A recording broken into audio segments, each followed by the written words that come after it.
como arranque, tengo que decir que para mí hacer esto es muy difícil, es todo un desafío, porque como muchos otros estuve en el Liceo Internacional desde el kindergarten hasta el sexto curso, 13 años, en un periodo de vida tan intenso. En mi caso fue desde los 4 años hasta los 17. Entonces, tratar de escoger uno que otro recuerdo en torno al liceo, y al proyecto educativo de Adriana y a la figura de Adriana es muy difícil. Hay una cantidad enorme de capas de memoria que se entrelazan y hacen que esto se parezca a tratar de indagar en el pasado familiar. Es así de complejo, es así de dificultoso, es casi como pretender echar a andar, arrancar un proceso de psicoanálisis, ¿no? Pero bueno, le estuve dando un poco de vueltas y lo que podría compartir por lo menos acá son dos recuerdos que a su vez convocan a otros recuerdos, algunas ideas, algunas preguntas, y son dos recuerdos que tienen también unos vínculos no tan obvios, no tan evidentes entre sí. El primer recuerdo es este, ¿no? Cuando yo estaba a punto de graduarme del sexto curso, encontré la manera de fugarme, una manera de fugar momentáneamente del colegio. Y la fuga consistía en lo siguiente: había unas escaleras en la parte de atrás del edificio, estarían ahí por trabajos de pintura en ese momento o algo por el estilo, y con un amigo, con Juan Pablo Villota, descubrimos una manera que no era nada complicada de subir y bajar a esas escaleras por las jardineras de la parte de atrás hasta acceder a la parte más alta del edificio del colegio y, y estar ahí a escondidas un tiempo, ¿no? Las últimas horas de clase, por ahí. Lo que recuerdo con fuerza es, más allá de la tontería de un par de adolescentes, qué sé yo, lo que recuerdo con fuerza todavía es una sensación de un vértigo liberador al acceder a esa altura. Sentía que el horizonte se expandía, que como que la experiencia del mundo se ampliaba, y en todo eso se ponía en suspenso los límites y el constreñimiento del colegio y también del ambiente social del que proveníamos, que se expresaba con fuerza, de manera condensada en el día a día de ahí del colegio. Es así como interpreto ahora, después de tanto tiempo, esa experiencia de fuga, ¿no? Que duraba lo que dura una pompa de jabón.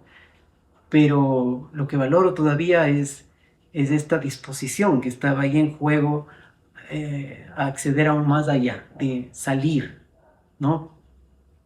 Y digo que esto se parece a una confesión porque, bueno, no es una confesión propiamente porque es algo que valoro y no tiene nada que ver con la culpa, pero la palabra confesión tiene que ver con el ámbito de lo religioso. Y esto da para hablar por lo menos un poco, muy poco, del carácter profundamente católico de la formación en el liceo. Me parece que esto es algo crucial, es algo central ahí, porque lleva la impronta de Adriana, además, desde luego. El nuestro era un colegio que no era confesional, oficialmente era laico, pero por debajo de eso fuimos imbuidos de una formación religiosa, de un catolicismo secularizado. Em, Estoy pensando en lo central que era el culto a la laboriosidad, al trabajo esmerado, disciplinado en el ámbito académico, y también a la frugalidad. Eso siempre estuvo en el colegio de principio a fin, ¿no? Y muchos años después, yo descifro eso como algo más cercano a la ética protestante, no al tipo de catolicismo que se desarrolló de manera dominante en América Latina, sino al tipo de religiosidad cristiana propia de las corrientes que atravesaron por la Reforma protestante. Y la conjetura que me queda ahí es que seguramente esto tiene por lo menos algo que ver con el origen de la familia de Adriana. Todos sabemos que proviene de Europa Central, de Checoslovaquia. Y lo que he pensado, y me encantaría escucharle a ella, es que quizás, más allá de que ella se formó en instituciones católicas acá en el Ecuador, en el Spelman y después en la Universidad Católica, hay algo anterior y tal vez más profundo, que puede ser el tipo de catolicismo de su familia, que es un catolicismo no de acá, sino de Europa Central, y quizás mucho más permeado, mucho más influenciado por las corrientes de los cristianismos reformados. donde está en el centro esta ética del trabajo, ¿no? Esta idea de frugalidad y de disciplinamiento frente al trabajo como una manera de ascesis, como, ¿no? Este ascetismo que tiene un profundo trasfondo religioso. Bueno, habría como hablar mucho más sobre esto y sobre todo lo interesante sería escuchar a Adriana sobre esto, ¿no?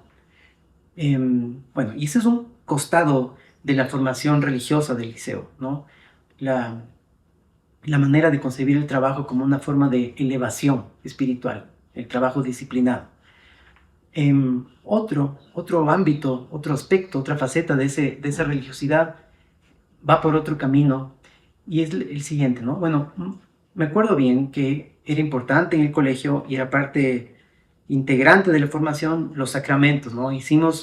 No era algo que se hacía fuera del colegio, sino que la preparación para la primera comunión y para la confirmación eran parte de las clases que recibíamos ahí en la primaria y fueron eventos, yo creo que para todos, no sé si es que había un evento más importante que la confirmación y la primera comunión en la primaria, y también había esta misa, se celebraba esta misa de agradecimiento cuando se acababa el colegio, cuando ya nos grabábamos en el sexto curso. Había esto que tiene que ver con la práctica convencional del catolicismo, pero había algo más. De nuevo aquí había algo más, y era este rito. Creo que se le podría llamar un rito, que era el del hermano de Navidad. Y ahí recuerdo con fuerza en la primaria. Claro, estos momentos, este día cercano a la Navidad, cuando venían niños de escuelas fiscales, que venían de familias empobrecidas, entraban al colegio y cada uno de los niños, de las niñas del colegio, teníamos asignado un hermano, una hermana de Navidad. Nos habían dado un nombre y teníamos que preparar un regalo que sea significativo, que sea algo que valoremos, y ese día le entregábamos a nuestro hermano. Y me acuerdo de la ilusión de imaginarte que tienes un hermanito de otro lugar de la ciudad, de un mundo social distinto de la ciudad y que le vas a conocer, ¿no? Casi no teníamos interacción en realidad con nuestros hermanos de Navidad, solo les damos, había un cruce de miradas, una sonrisa, una timidez mutua, la entrega del regalo y ya era el turno del siguiente y nada más, ¿no? Bueno, ese tipo de experiencias yo creo que siembran semillas que pueden germinar en sentidos diametralmente opuestos, muy distintos, ¿no? Uno sería el de que se cultive la idea, el valor de la caridad, que tiene que ver con el sentimiento de la lástima, de la conmiseración hacia los desaventajados, y es una idea muy pasiva, muy conservadora en el fondo, ¿no? Asume que es algo natural, en el fondo aceptable, que haya esta desigualdad. Otra ruta por la que puede germinar esa semilla en este tipo de experiencias de contacto con la pobreza, con la desigualdad, lleva, digo, a un lugar distinto que sería el de la indignación, el de la indignación frente a la injusticia. Y a partir de eso se puede desarrollar algo distinto que tiene que ver con el valor de la solidaridad, con la conciencia de que la liberación de, de los que tienen condiciones más adversas, los que tienen menos poder social y económico, la liberación de los que están abajo en ese sentido, es lo que hace posible la liberación de todos, ¿no? Aquí hay una idea de complicidad, de complicidad. Esto es solidaridad y es completamente distinto a la idea conservadora de la caridad, ¿no? Entonces, bueno, esta deriva para hablar del tipo de caminos distintos que se pueden abrir a partir de la educación religiosa que recibimos en el colegio, ¿no? Y arranqué con esto, con la cuestión de la confesión, ¿no? Vuelvo al segundo recuerdo que quiero compartir y es el siguiente, ¿no? El segundo recuerdo es sobre todo un agradecimiento para Adriana. Como siempre le dijimos, ¿no? Siempre dijimos Adriana en la versión castellanizada de su nombre, que es Adriana. Sí, y siempre le dijimos Adriana. Y en este segundo recuerdo entra ella mucho más directamente en escena, ¿no? En esos mismos momentos de esta fuga que se parecía a una pompa de jabón ahí en la azotea del edificio del colegio, por esos mismos meses, cuando se iba cerrando toda una época de la vida, em, me pasaba como nos pasa a muchos, quizás a todos de diferentes maneras, que tenía una inconformidad y no sé, es como que en el fondo trataba de salir de las clases, pero permanecía en la clase, ¿no? Entonces hacía chistes y qué sé yo. Hubo una conversación de la profesora de física con Adriana. Le dijo que estaba pasando todo esto, que había unos ciertos problemas, y Adriana me citó a su oficina. Y recuerdo claramente ese día en el que caminé a lo largo de todo el pasillo de la secundaria, llegué a su oficina y recuerdo bien el interior de su oficina, que dice mucho del colegio, ¿no? No había ningún adorno, no había ningún ornamento. Era un espacio tan frugal como ella, ¿no? Solo estaba su escritorio, estaba ella y detrás de ella la bandera del Ecuador. Nada más, ¿no? Este símbolo nacional y adelante ella, que sin bandera portaba este halo de extranjería, ¿no? Este origen de Europa Central. Esto tiene obviamente todo que ver con el origen del nombre, el Liceo Internacional en este sentido, ¿no? Bueno, estoy con ella frente a mí y siempre hubo este cariño y este respeto profundo. O sea, yo me acuerdo desde niño, las memorias las primeras memorias de cuando yo era muy niño en la primaria, me acuerdo del bosque, el olor a eucalipto de este bosque que circundaba al edificio del colegio. Me encantaba también la neblina, esta bruma que había muchas veces en la mañana. En todo este ambiente, la presencia siempre de Adriana, ¿no? Que en la mirada del niño era esta persona que portaba el llavero del mundo. Me acuerdo que siempre tenía ahí colgando a un costado una cantidad absurda de llaves, que eran las llaves de las bodegas y de las aulas y de todo el colegio y de todo el universo para mí, ¿no? Eso era ella. Y también era la persona que eh, pautaba el tiempo del día a día ahí en la primaria, porque era ella directamente con su campana la que nos decía cuándo era el recreo, cuándo se terminaba el recreo, etcétera, etcétera, ¿no? Me acuerdo el tintineo de esta campanita y siempre estaba ahí la presencia de ella eh, marcando el ritmo del trabajo cotidiano, ¿no? Entonces, Adriana es alguien que para todos nosotros es crucial, es una presencia muy entrañable y muy fuerte, ¿no? Pasaron tantos años después de la primaria y estoy de nuevo ahí en su oficina cuando yo tengo 17 años y me dice, hablé con la profesora de física, hay algunos problemas, me dice que estás muy inquieto, esa es la palabra que usó. Me dijo, te voy a proponer un trato, te voy a proponer un trato. Cuando tú sientas que va a emerger esta inquietud, que es como que estás casi ya fuera de la clase y todavía no has salido y sigues ahí, bueno, vamos a hacer algo, sal de la clase, te levantas, le dices a la profesora, y ella sabe la cuestión, y conversé con ella, le dices que vas a salir, y nuestro trato consiste en que una vez que salgas de ahí, te vas a la biblioteca, te vas a la biblioteca y lees la unidad del libro de física que estén tratando ese día. Entre paréntesis, me fascinó leer así la teoría de la física, me encantó. Bueno, y me dice, a partir de esa lectura, tú escoges y lees lo que quieras, tú lee. Ese es el trato. Bueno, para mí fue como que me abría las compuertas de la forma perfecta de fuga, la manera perfecta de realmente salir del colegio, ¿no?